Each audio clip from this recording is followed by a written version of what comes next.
One of my favourite carols is O Come Immanuel.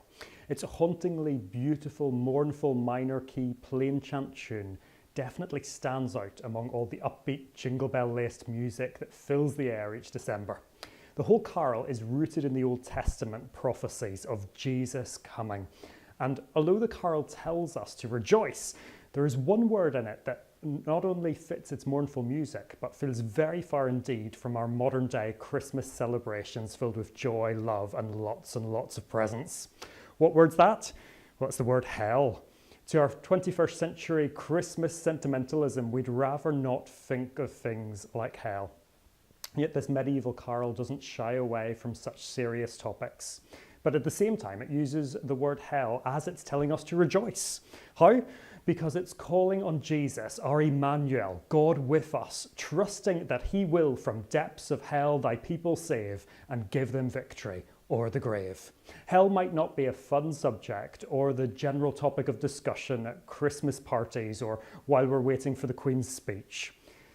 And yet, it's very relevant to Christmas, because Christmas is all about Jesus, the incarnate God, coming into the world to save us from hell. What is hell? It's God's just judgment for sin, the outpouring of the wrath of God which our sin deserves. But at Christmas, Jesus came into the world to suffer hell for us so that we could be set free. On the cross, the wrath of God for the sins of the world was poured out on Jesus as he died in our place, taking our punishment so that we could know life and forgiveness instead of death and hell. The Bible explains that this is why Jesus took on our humanity.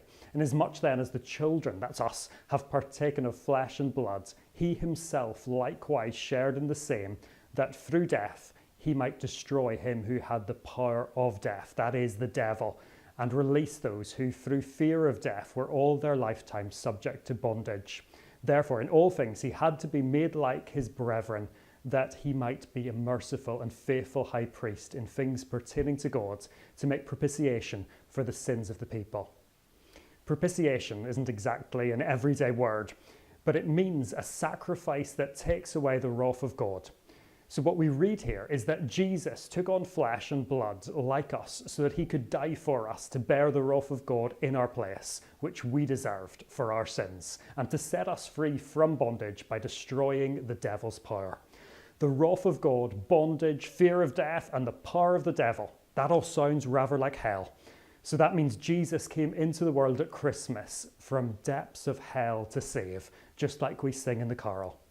And that sounds like a very good reason indeed to rejoice in our Emmanuel.